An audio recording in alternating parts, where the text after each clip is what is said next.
Be'ezrat Hashem, aujourd'hui on va voir un point très très important dans la paracha de la semaine, parachat Vaishlach. Parce qu'a priori, une grande question. Quand Yaakov Avinu, il apprend que Esav vient à sa rencontre avec 400 guerriers pour se battre avec lui, le pasuk qui nous dit Vaïra Yaakov me'od vaïtzirlo.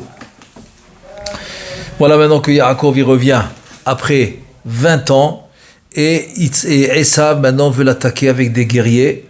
Et le pasuk qui nous dit Vaïra c'est une version de Pahad. Il a eu peur Yaakov, me'od, très peur. Vaïtzerlo. Il était en tsara.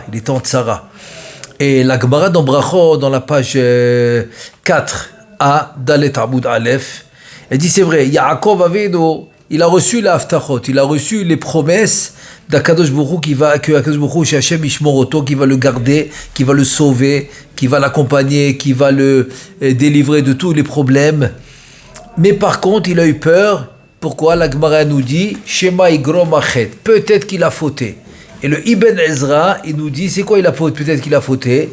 Il dit Shema Chata ou Shagag, peut-être qu'il a fauté, ou peut-être par Beshogeg, inadvertance dans la marshava. Donc c'est possible qu'à cause de cela, il va perdre la promesse. Ça veut dire que quoi? Ça veut dire que la promesse, elle est là. Mais si maintenant quelqu'un il a fauté, eh ben chas v'shalom, il peut perdre la promesse. Je donne un exemple. Par exemple, il y a des sgoulottes, comme on dit, ben, celui-là qui met beaucoup d'eau dans Netilat Yadayim, alors il s'enrichit.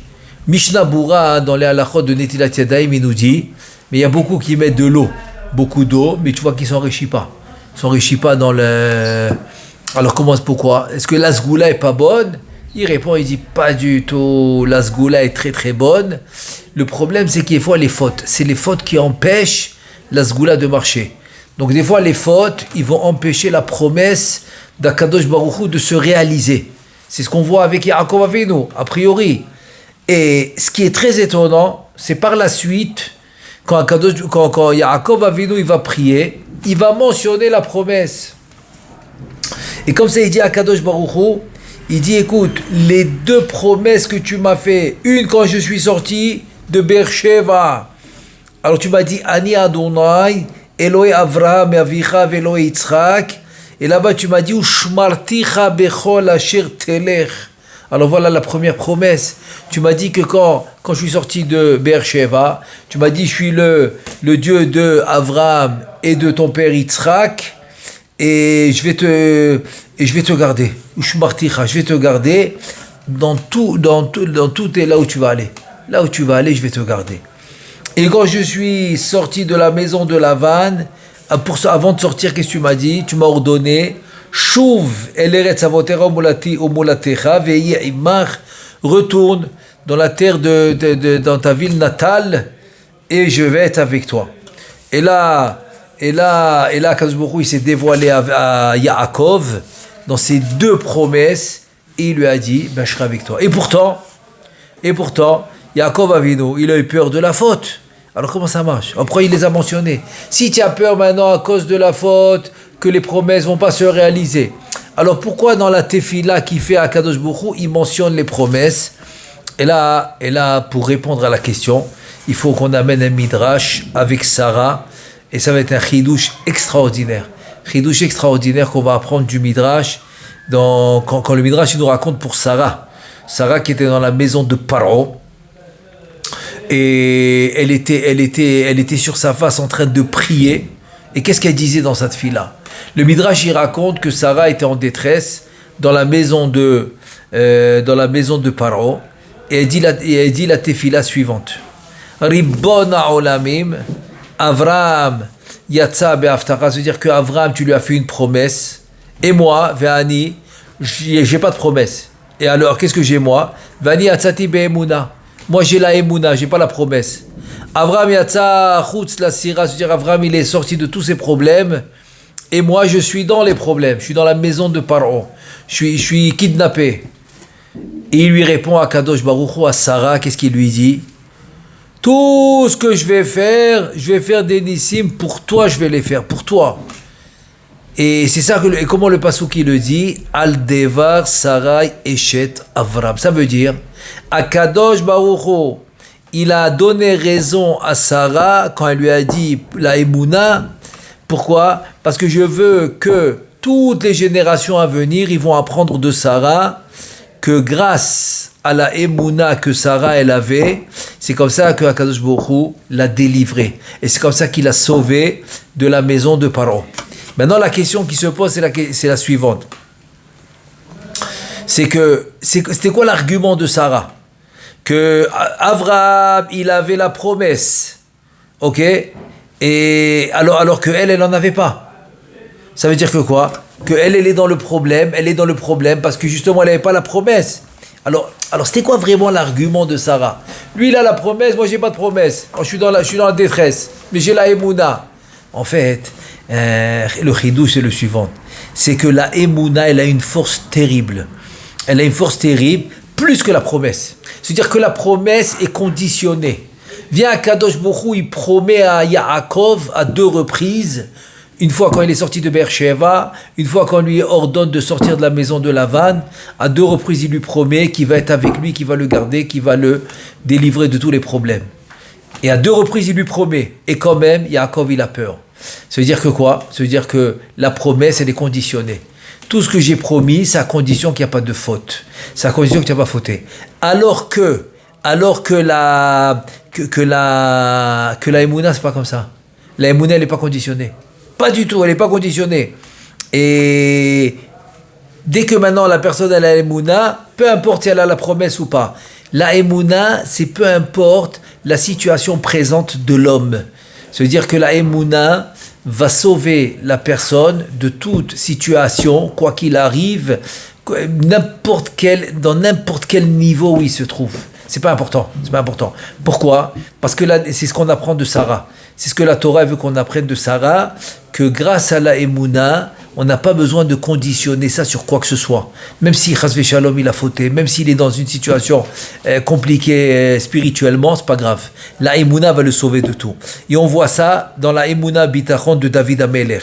Dans le chapitre 32, dans le Pasuk 10, il nous dit David Amelech, Rabbim mach'ovim la racha.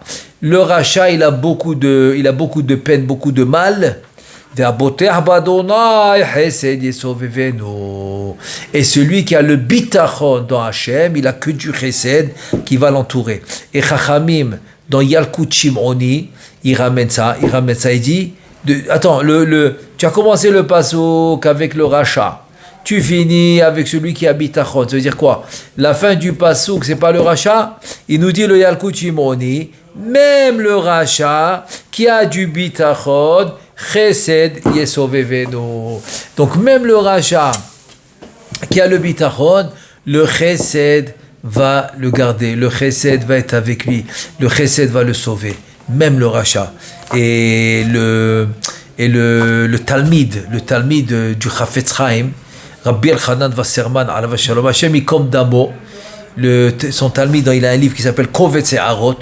Là-bas, il écrit une ochacha, il écrit une preuve à cette notion. Parce que c'est une notion qui va nous servir pour le quotidien.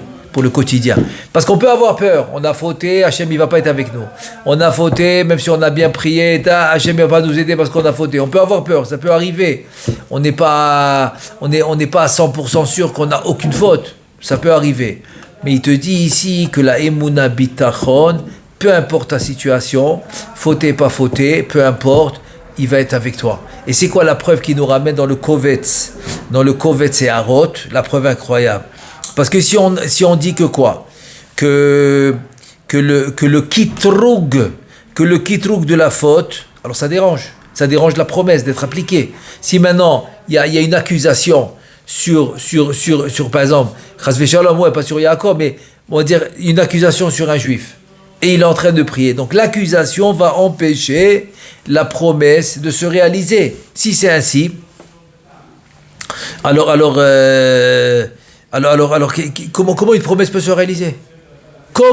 Et comment tu peux avoir le bitachon? À quoi ça sert le bitachon? Si tu me dis que quoi? Que dès qu'il y a la faute, rien ne peut se réaliser, alors tout ton inyan de Emouna bitachon, ça s'annule. Je donne un exemple. C'est par exemple l'argument qu'il donne Chovot al-Vavot. Il dit, si tu me dis que Emuna Bitachon, que le Bitachon, c'est parce que ça te revient. Ça te revient. Tu as fait ce qu'il fallait, ça te revient. Il dit, c'est pas du bitachon, ça. Ça s'appelle l'oker badin. C'est-à-dire, selon le strict, la stricte justice, ça te revient. C'est pas un bitachon. Donc, tu es obligé de dire que le bitachon, c'est même quand ça te revient pas. Même quand il doit rien te donner, le bitachon va t'ouvrir les portes. Donc, ici, c'est pareil. Si tu me dis que quoi? Que à cause des fautes, il reçoit pas, même s'il a du bitachon, alors à quoi ça sert le bitachon? Alors, et de là, il te dit, que si maintenant tu me dis que Yaakov, il a été choshesh, c'est-à-dire il a eu un doute pour la faute, peut-être que la faute. Alors qu'est-ce qu'on va dire nous? Kalva Homer, à plus forte raison nous, qu'est-ce qu'on va dire? Nous on est mieux que Yaakov? Que non, nous c'est sûr que Hachem va nous aider parce que nous on est mieux que Yaakov, c'est impossible. Si Yaakov, il a eu un doute pour les fautes, alors nous on va dire à plus forte raison. Donc on est obligé de dire que quoi? On est obligé de dire que la Emouna et le Bitachon, c'est une, on va dire c'est une façon. C'est une façon de gérer son monde, ok, pour garder l'homme, mais qui a rien à voir avec les fautes obligatoires. Une notion extraordinaire, c'est vraiment on va dire la clé idéale pour passer ce monde qui est rempli de nisyonotes, rempli d'épreuves, etc. C'est de savoir que la Emouna al-Bitachon peut le sauver de toutes les situations, et peu importe son niveau, son mérite, etc. Rien à voir. C'est une anaga que Hachem il a mis en place. C'est comme je donne l'exemple, par exemple, de la tchouva. L'exemple de la tchouva, c'est pas quelque chose de logique. Pas quelque chose de logique. Comme il dit, par exemple, Rabbeinu Moshe Luzzatto, il dit dans son livre Mesilat Yesharim, il dit quelqu'un qui a tué. Tchouva, tu fais tchouva jusqu'à demain matin. Tu vas le ressusciter? Non. Tu peux pas le ressusciter. Il est mort. Ou quelqu'un a fait une avéra grave, comme il est parti avec une échetiche. Il l'a rendue interdite à son mari. Même s'il fait tchouva, elle ne devient pas permise à son mari. Donc le problème a été là. Le problème, il l'a fait. Comment il fait tchouva? Donc tu es obligé de dire que la tchouva, c'est une anaga spécifique qui dépasse toute compréhension humaine. Elle dépasse les niveaux. Et bon, on peut dire aussi c'est comme Remez, parce qu'elle a dépassé le jugement, elle a dépassé le Zundatsilu, donc elle a dépassé le Kaviachol, le Bedin. Elle est arrivée à Bina, qui met à la Zman. Elle a dépassé le Zman, parce que le Zman aussi c'est une création. Comme il a fauté dans le Zman, dans le temps, et la Tchouva le fait monter en dehors du temps. Donc ça lui fait, tu vois, c'est rien que pour donner un exemple. Un exemple par exemple de Hanhaga, de façon de diriger le monde, à Kadosh Baruch Hu, où il peut dépasser le système. Donc là aussi, la Emouna ou Bitachon, ça dépasse le système. Ça rentre pas dans le système normal. Par exemple, je t'ai promis, ou je te donne une sgoula, alors mais ça va dépendre, c'est conditionné, voilà. Ça dépasse tous les autres, par exemple, anagotes qui sont conditionnés. C'est conditionné que tu n'as pas fait de faute. C'est là, non. Il n'y a pas de condition. Ni dans la tchouva, ni dans la Emouna ou Bitachon, il n'y a pas de condition. Et donc on peut l'appeler un chok. Voilà, c'est un chok. La tchouva, la Emouna Bitachon, c'est un chok. Chok, ça veut dire que ça marche à tous les coups et c'est conditionné sur rien du tout. Que celui qui a le Bitachon dans Akadosh Baruch Hu, c'est écrit Ve'aya Adonai Miftaho Adawa. C'est-à-dire que Akadosh Baruch Hu, ça va être lui son miftah, ça va être lui son on va dire sa force, sa protection. Ça va être Akadosh Baruch Hu. Sans aucune condition, comme il dit le Teilim dans le chapitre 34, pasuk 23, Velo yeshamo kol haosim Yoshamu, Milachon, Hacham, c'est une faute. Non, on ne regarde pas les fautes. Pourquoi? Kol haosim bo, tout celui qui a le bitachon. Alors les mefarshim, les commentateurs, ils pensent c'est quoi kol? Kol c'est les ribouilles, kol c'est pour rajouter. Même dans la Mishnah, quand il dit Akol shochate, dans la Gemara de Choulin, alors tout de suite la Gemara dit Akol latuyemai. Qu'est-ce que tu vas rajouter avec le mot kol? Je vais rajouter par exemple les femmes qui peuvent aussi faire la shrita, par exemple. Ça c'est ce que la Gemara va répondre là-bas. Donc le mot kol vient rajouter. Quand David Ameler il te dit Velo ishamu kol achosibo, qu'est-ce que kol il vient rajouter? Il te dit en fait, c'est-à-dire que le kol c'est tout le monde. C'est tout le monde. C'est-à-dire qu'il n'y a pas d'exception. Voilà, ça le colle. Parce que toute règle qui n'a pas d'exception, ce n'est pas une règle. Mais maintenant que je veux te dire que dans cette règle, il n'y a pas d'exception, et que c'est quand même une règle, alors je te rajoute le mot colle. qu'on a ça dans la Gemara. Toute règle, elle est obligée d'avoir une exception pour que ça soit une règle. Ici, non. Ici, le mot kol vient te dire que non, il n'y a aucune exception ici. Et ça dépend en aucunement ton niveau spirituel. Aucunement. Ça n'a rien à voir. Rien à voir avec ton niveau spirituel. Le emuna bitachon et la tchouva, c'est un chok. Un chok que tout le monde peut accéder à ça, indépendamment de son niveau spirituel. Et là maintenant on comprend qu'est-ce que Sarah va dire. Sarah elle va dire, elle a dit comme ça, Abraham, lui il est allé avec la Haftacha, il est allé avec la promesse. Alors peut-être qu'il va être réalisé, peut-être que non, peut-être que oui, peut-être que non, parce que s'il va avec la promesse, donc ça va dépendre, ça va dépendre de s'il a fauté, c'est conditionné. Alors, pas chas v'shalom que lui il est chayav betzara, non, mais la promesse dépend de sa situation behemet, qu'il n'a pas fauté. Alors, mais c'est possible que chas v'shalom, qui va pas, que la promesse va pas être réalisée parce qu'il a fauté, c'est possible. Bon, c'est avec Abraham, avec Abraham, il n'a pas fauté, mais rien que c'est possible, il a fait. Elle dit Sarah, moi que je suis allé avec la Emouna et le Bitachon, en aucun cas j'ai ce problème. En aucun cas j'ai ce problème que quoi? Que peut-être ça va se réaliser, peut-être ça va pas se réaliser. Obligatoire que ça se réalise, c'est un chok. Moi je suis dans la Emouna et dans le Bitachon. Et c'est pour ça que Akadosh Baruch Hu, il dit comme ça. Il lui a donné raison. Akadosh Baruch Hu, il donne raison à Sarah. Qu'est-ce qu'il lui dit? Il lui dit Bishvilech ani oseh. Pour toi, je fais. C'est quoi pour toi? Pas pour la promesse. Non, pas pour la promesse que j'ai dit. Non, pour toi, parce que tu as l'Emouna au Bitachon. Et donc, ça a été écrit dans la Torah pour qu'on l'apprend dans toutes les générations. Que le chok de la Emouna et le Bitachon, c'est un truc de spécial. Ça n'a rien à voir. Ça n'a rien à voir. Et moi, je pense que on peut expliquer ça avec une histoire, une vraie histoire. J'ai connu les parties dans l'histoire. C'était au temps du Rav Shach. Alav Shalom, il y a quelqu'un qui difficilement il arrive à finir son mois, un avrer, comme beaucoup d'avrechim. Donc il est parti voir son Rav qui était le Rav Shach. Il lui a dit écoute, j'arrive pas, je veux travailler. Le Rav Shach lui dit non, ne va pas. Bon, il rentre à la maison, il continue à étudier et c'est très dur, très dur. Une deuxième fois il va aller chez le Rav Shach, le Rav Shach il lui dit non, tu vas pas travailler, reste au collège.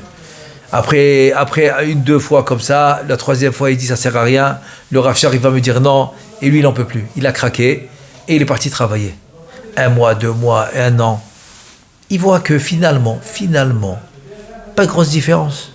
Et il dirait que j'ouvre une autre parenthèse, c'était vraiment même quelqu'un qui étudiait avec moi, je me rappelle, on était au collège, je me rappelle, il avait lui aussi arrêté d'étudier au collège pour travailler, et je l'avais rencontré plusieurs mois plus tard, il m'avait presque pleuré. Il m'a dit, tu n'as aucune idée. La seule différence que j'ai maintenant entre le collège et travailler, 300 ou 400 shekels. Voilà, c'est la seule différence que j'ai. Se dire que il a vu qu'il n'y avait pas vraiment de différence. Et la vraie aussi, qu'il n'a pas écouté le Rav Shach, il a eu le même problème. Après 1 an, il a compris son erreur. Il revient chez le Rav Shach, il dit écoute, être atayani maskirayan, je sais, j'ai fauté, mais je ne peux pas m'empêcher de venir chez le Rav qui m'explique. Mais moi je sais que j'ai fauté, ok j'ai fauté, je reviens sur ma décision, j'ai fait une bêtise, mais je ne peux pas m'empêcher de venir chez le Rav qui m'explique pourquoi c'est comme ça. Et qu'est-ce qu'il lui dit le Rav? Il lui dit, et c'est comme ça je pense qu'on va comprendre ici aussi, il lui dit il y a 2 maslolim, il y a 2 façons de diriger le monde. Il y a la façon que l'homme, il a pris sur lui d'avoir confiance à 100% avec Hachem et rentrer dans le kollel, comme il dit le Rambam, Shevet Levi, qui voulait prendre sur lui d'étudier la Torah. Et là-bas, tous les commentateurs, ils disent Lav Davka Shevet Levi. C'est le Rambam lui-même. Le Rambam lui-même, il dit Lav Davka Shevet Levi. Pas seulement Shevet Levi, tout celui qui veut prendre sur lui de l'étude de la Torah, il n'y a pas de problème. Il rentre au kollel, il pourra réussir. Hachem, il va subvenir à ses besoins. Pas de problème. Donc il lui dit, ça c'est un maslow. Le deuxième maslow, c'est quand tu dis non, moi je veux maintenant rentrer dans le monde du travail dans le sens que la bossia emuna ou bitachon, tout se fait par Hachem dans les affaires, combien de emuna il faut, sinon ils peuvent s'entretuer, parce que l'autre il prend cette affaire, l'autre dit il m'a volé cette affaire. Je dis pas le contraire, mais il dit le masloul est différent, c'est-à-dire que tu dépends d'un travail, tu dépends de quelque chose, et là c'est le masloul est différent, donc c'est pour ça que Kaviachol, tu es rentré dans un autre masloul. Je dis, c'est exactement ce qui s'est passé. Donc quand tu vas maintenant au travail, Kaviachol, tu rentres dans le lien de la promesse. Parce qu'il dit, à la sueur de ton front, tu vas gagner ta vie. Donc il n'y a pas de souci. Tu vas faire la ishtadlut. Pas que chas shalom, je suis en train de dire que l'homme il fait pas d'ishtadlut. Pas du tout. C'est un chok dans la Torah, il faut faire la ishtadlut. Et le Rav va dire, alav shalom, zecher tzaddik vekadosh libracha, comme ça il a été posé, que celui qui va au kollel, même si a priori ce qu'il gagne, ça n'a rien à voir avec ce qu'il a besoin, mais c'est une ishtadlut. C'est une ishtadlut. Parce qu'il est rentré dans un masloul qui n'est pas mathématique. Il n'y a pas de mathématique. Il peut gagner ce qu'il gagne, il peut recevoir ce qu'il reçoit, c'est une aide, mais Bezrat Hashem, la fin du mois, il peut réussir, il n'y a pas de souci. Parce que ça s'appelle une ishtadlut. La ishtadlut, c'est pas le résultat. Ça n'a rien à voir. La ishtadlut, c'est faire le chok qui a été écrit dans la Torah. Tu es obligé de le faire. Le résultat, c'est Hachem qui le donne. C'est pour ça que j'ai l'habitude de dire que quand tu vas au travail, c'est pas la parnassa c'est Hachem qui te la donne. Tu vas faire la ishtadlut, tu vas réaliser le pasuk de la Torah, mais ne ferme pas la porte et dis voilà parnassa. Comme il dit, quand tu gagnes ta vie, eh ben voilà, j'ai le chèque qui rentre tous les mois. C'est-à-dire, il a gardé, il a fermé, il a scellé sa parnassa sur le montant du chèque. Voilà. Si demain il a besoin quelques shekels de plus, eh ben voilà, il doit se débrouiller. Il y a pas. Voilà, il a fait. Alors que quand tu dis la parnassa, mais t'as Kadosh Baruch Hu, c'est Kadosh Baruch Hu qui me la met. Ah, la ishtadlut, je vais dans tel bureau, je travaille dans tel bureau, je fais peut-être ça et ça. C'est-à-dire ça, il faut l'appeler la ishtadlut, il ne faut pas l'appeler la parnassa. Il ne faut pas sceller, fermer la parnassa dans un domaine spécifique. Non. Le domaine et le bureau et toute la chitzoniyut, tout l'extérieur, tout le folklore, c'est rien que la ishtadlut. C'est la ishtadlut. C'est pas la parnassa. La parnassa, c'est Hachem qui la donne. C'est pour ça que la porte doit être restée ouverte. La porte elle reste ouverte pour la parnassa. Donc celui qui va au kollel, la même chose. Lui, il va dans le masloul de Emouna ou Bitachon, la ishtadlut. Dès que le posek adore, le décisionnaire de la génération, il a été posek, que ça s'appelle ishtadlut, c'est fini. En haut, c'est écrit que c'est ishtadlut. C'est tout. Dès qu'il a été posek, c'est bon. Donc il est dans la ishtadlut. La parnassa, c'est Hachem qui la donne. La parnassa, c'est Hachem qui la donne. C'est vrai qu'un exemple pour donner. C'est-à-dire ici, on voit un truc extraordinaire, que la Torah vient nous enseigner. Que quoi ? Que la Emouna Bitachon, c'est beaucoup plus fort que la Haftacha, que la promesse, et que les Sgoulot aussi. Parce que les Sgoulot, comme on a amené tout à l'heure avec les Dilat Yadayim, dans le Mishnah Bura, la Sgoula est conditionnée qu'il n'y a pas de faute. La promesse est conditionnée qu'il n'y a pas de faute. Et là maintenant, c'est là maintenant qu'on va comprendre. Qu'est-ce qu'il dit Yaakov Avinu ? Que la promesse, réellement, elle n'a pas de force. Elle n'a pas de force pour que Yaakov Avinu, il n'a pas peur. Pourquoi ? Parce que peut-être qu'il a fauté. Donc la promesse en elle-même n'est pas suffisante pour enlever la peur. Parce que s'il a fauté, eh ben, la promesse, elle ne va pas se réaliser. Ça veut dire que quoi ? Que la faute va empêcher la promesse de se réaliser. La faute va empêcher la sgoula de se réaliser. Donc la promesse et la sgoula ne peut pas être absolue. C'est pas absolu. Et c'est pour ça que qu'est-ce qu'il fait Yaakov ? C'est pour ça que Yaakov, que sa mida c'est quoi ? C'est Emet. Titen Emet le Yaakov, qu'est-ce qu'il fait ? Il voulait la naga alpi adin. Im Elohim imadi. Donc c'est pour ça qu'il a dit au début que si Elohim, c'est qui Elohim, c'est Din, qui soit avec moi. Mais après, ça c'était au début. Mais après, quand il a eu peur, il a dit peut-être que j'ai fauté et il voulait prier dans la tefila. Qu'est-ce qu'il a fait ? Il a ramené le bitachon. Comme il dit Rabbeinu Yona. Rabbeinu Yona, il nous dit un truc dans la Gemara. C'est la même Gemara qu'on a ramené tout à l'heure dans Dalet, à Moudbet, dans 4b. Là-bas, il y a Rabbeinu Yona. Rabbeinu Yona, à la fin de la Masechet, il y a Rabbeinu Yona sur la Masechet Brachot. Et là-bas, il dit comme ça. Ezeu ben ha'olam haba. C'est qui mérite le olam haba ? Il disait Somer Geoula Letfila. C'est la Gemara, oui. La Gemara dit celui qui a fait la smirou dans Geoula Letfila. Bon, ça sert à rien que j'ouvre une parenthèse. Les filles à Sod, c'est qui Somer Geoula Letfila. Parce que la Tefila, c'est la Malchut. Geoula, c'est le Yesod. Zekucha Berichu Shrinte. Parce qu'il est Mechaber à Kadosh Baruch Hu et la Shrina. Geoula, c'est à Kadosh Baruch Hu. Tefila, c'est la Shrina. Somer Geoula Letfila. Somer Geoula Letfila, il a connecté Akadosh Baruch Hu avec la Shrina, alors Ben Olam Haba. C'est une parenthèse par rapport au Sod. Qu'est-ce qu'il nous dit Rabbeinu Yona dans la Gemara? Il nous dit quand tu vas mentionner la Géoula de Mitzrayim, qu'on fait tous les jours, Mitzrayim Gealtanu, Betavezi Peditanu, Kol Bechem Alakta, Vechol Israël Gealta, tout ça que tu mentionnes tous les jours avant la Hamida, c'est Somer Géoula les Tfila. Tu mentionnes la Géoula avant la Hamida qui va s'appeler la Tfila. Qu'est-ce que tu montres? Tu montres que tu as le bitachon envers Hachem. Ah, puisque maintenant tu vas lui demander ce que tu veux, mais tu mentionnes le bitachon, il dit alors, tout le bitachon, le ikar, c'est quoi? C'est la émouna. Et c'est pour cela que quoi? Qu'il reçoit Olam Haba. En deux mots, je ne viens pas ramener une promesse, je ne viens pas ramener une ségoula, pas du tout. Je dis voilà, tu sais pourquoi je te demande? Parce que j'ai le bitachon, tout simplement. J'ai la émouna, le bitachon, et c'est là que je viens te demander. Ça veut dire que quoi? Tant que l'homme il est vivant, il a la émouna et le bitachon envers Hachem, toute la peur elle est finie. Toute la peur elle est finie. Il n'y a plus de peur, tu peux la jeter la peur. Maintenant il te dit, maintenant que Yaakov, il vient maintenant, après qu'il a dit Elohim au début, mais après maintenant qu'il a eu peur de la faute, il dit voilà, maintenant c'est fini. Ça y est, je compte plus sur la promesse, je compte sur Emouna ou Bitachon. Oh, maintenant il peut mentionner la promesse. Vas-y, maintenant tu peux la mentionner. C'est ce qu'il a fait Yaakov Avinu. Maintenant qu'il est rentré dans la Emouna Bitachon, qu'il a plus peur, il a mentionné la promesse. Pourquoi? Parce que maintenant ça va plus. C'est-à-dire que les fautes vont plus le gêner. C'est-à-dire que les fautes, ils vont plus être un obstacle pour que la promesse se réalise. Parce que la promesse maintenant va se réaliser, pas parce que ça lui revient, pas parce qu'il va selon la rigueur, non, parce qu'il va selon la Emouna Bitachon. Et donc c'est pour ça que maintenant dans la Tfila, quand il a fait la Tfila, c'est plus Imye Elohim Imadi, il a dit dans la Tfila le mot, le Shem Havaya. Il a mentionné Havaya, Yudke Vavke. Pourquoi? Parce que maintenant il demande Rachamim, il lui dit parce que pas par rigueur, il dit Bitachon Bashem.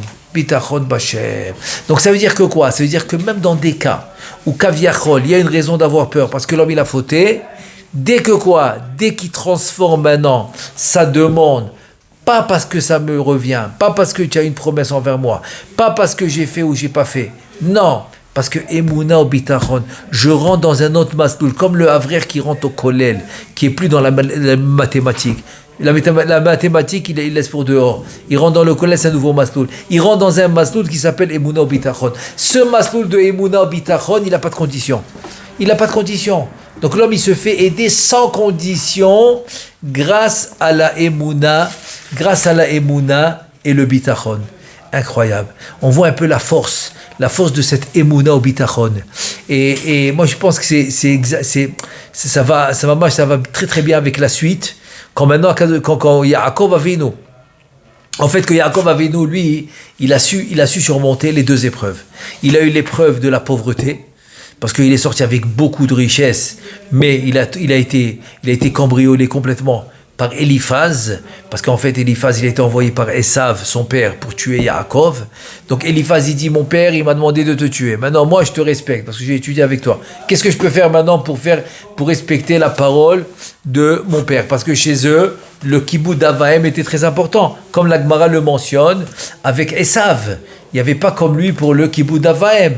Yaakov lui dit, c'est très simple, tu me prends tout ce que j'ai, je suis considéré comme un mort. Parce que le pauvre, il est considéré comme un mort. Donc il se retrouve sans rien, zéro. Il se retrouve zéro à la rue, sans rien, comme un pauvre. Il a surmonté le Nisayon. Il a surmonté le Nisayon de la pauvreté. Il est parti 14 ans dans la yeshiva de Hever. Il a étudié la Torah. Ensuite, il est parti chez Lavan. Il était Ani Maroud. Ani Maroud, il n'avait rien du tout. Zéro. Ensuite, après 20 ans, il est devenu très, très, très, très riche. Très riche. Et quand même, il a tenu aussi le Nisayon de la richesse. Il n'a pas eu la gava. Il est resté dans le même masloul de Emouna ou Bitachon. Et moi, je pense où on retrouve tout ça. C'est quoi ce secret? Katonti mikola hasadim ou mikola emet asher asita et avdecha ki bemakli avatet ayarden azeh ve'ata iti lishte machanot. Ça veut dire quoi? Dire katonti, moi je suis katan, je suis petit devant tous les chassadim que tu me fais. Il mentionne les chassadim, il mentionne les bontés et mikola emet que tu as fait avec moi. Pourquoi? Parce que bemakli avarti, j'avais rien du tout, j'avais qu'un bâton. J'ai traversé ce Jourdain avec un bâton, pas plus. Et maintenant, regarde comment je suis. Shte machanot. C'est quoi Shte machanot? Shte machanot, je suis avec deux clans, deux groupes, deux machané, de maman, c'est-à-dire que je suis nombreux, très riche, et d'abord très riche, d'abord en famille, une grande famille, et aussi nombreux en famille, c'est une richesse familiale, plus très riche en biens. Il avait beaucoup de biens. Regarde comment je suis devenu. Il mentionne tout ça en tant que quoi? Chassadim, Emet ve chassadim. Ça veut dire que c'est Emuna ou Bitachon. Il reste avec ça. Et juste pour dire encore un autre, je pense un truc extraordinaire, c'est qu'il a devancé ça avant la tfila. Pourquoi? Parce que mentionner les jvahim, mentionner les louanges, mentionner le bien, mentionner la bonté que Hachem il te fait, ça ouvre les portes de la tefila. Et c'est ce qu'il a fait Yaakov Avinu. Et où on trouve ça? On trouve ça plusieurs années plus tard, quand Anshe Knesset Agdola vont instaurer la tefila qui s'appelle la Hamida. Ils vont faire le même système que Yaakov pour le début de la Hamida. Les 3 premières brachot, ça va être les louanges avant de passer aux demandes. Parce que les 13 brachot du milieu, c'est des demandes. Et à la fin, les 3 dernières, c'est remerciements. Donc tu vois qu'encore ce système de louanges, de mentionner les louanges avant les demandes. C'est un truc incroyable aussi qu'on voit ici avec Yaakov Avinu. Et une fois, j'ai un voisin, c'est le neveu de Rav Eliyahu Lupian, Alav Shalom. Très grande figure dans les yeshivot. Il a vécu plus que 100 ans. Il venait à la yeshiva encore à 100 ans. Et un truc incroyable. C'était un dmout, c'était vraiment une figure extraordinaire dans les yeshivot.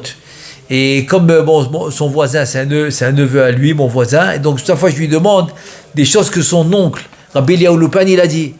La dernière fois que je lui ai demandé, qu'est-ce qu'il me dit? Il me dit qu'à Yom Kippour, à Ne'ila, il a dit des fois, Chazve Shalom, des fois on peut être des kofrim. Kofrim, attends, lui c'était quelqu'un qui disait que du bien sur Am Israël. Il disait que du bien, comment on peut être kofer? Il dit pourquoi? Parce que tu es concentré à demander ce que tu n'as pas. Tu es concentré à demander ce que tu n'as pas. Est-ce que tu mentionnes ce que tu as? Est-ce que tu remercies ce que tu as avant de penser à ce que tu n'as pas? Il a dit donc c'est pour ça qu'il ne faut pas être kofer. Mentionne ce que tu as. Remercie à ce que tu as. Apprends de Yaakov que Antje Knesset Agdola, très longtemps après, on parle de facile 2000 ans plus tard, facile de Yaakov, parce que de la sortie d'Égypte jusqu'à Antje Knesset, c'est la fin du premier Beth Amikdash. Il y a presque 1000 ans déjà, on va à 1500 ans, allez, à peu près, pas moins que 1500 ans. Pas loin que 1500 ans plus tard, Antje Knesset Agdola, ils ont appris la même chose que Yaakov Avinu. Alors toi aussi tu dois faire la même chose. Tu veux demander, il n'y a pas de problème. Mais Chazve Shalom, il dit, Rav Eliyahu Lupian, Alav Shalom, il dit, ne sois pas kofer. Reconnais ce que tu as. Remercie à ce que tu as. Loue Kadosh Baruch Hu avec tout ce que tu as, comme il a fait Yaakov. Et ça ouvre Sha'ar HaShamayim. Ça ouvre les portes du ciel. Ça ouvre les portes du ciel. Et c'est comme ça que Kadosh Baruch Hu, il répond aux demandes. Ah, tu es conscient que tout ce que tu as, c'est moi. Tu es conscient qu'il n'y a rien que tu as fait toi-même. Kadosh Baruch Hu, il dit, ok, si tu as compris ça, tu as tout compris, je suis avec toi. Allez, vas-y, on peut continuer. Se dire qu'en 2 mots, c'est quoi le sod ici? Le sod, moi je pense c'est le sod, mais si Atad Ishmael, je pense que le sod c'est le suivant. C'est que Kaviachol, tu viens maintenant ouvrir une porte. Si tu n'as pas la clé, tu as une autre clé, elle ne va pas ouvrir. Elle est fermée la porte. Elle est fermée avec la serrure, tu n'as pas la clé, tu ne peux pas l'ouvrir. Donc ça veut dire que pour ouvrir la porte de la tfila, il faut la clé. Et une des clés, je dis bien une des clés parce qu'il y a plusieurs sortes. Une des clés c'est celle-là.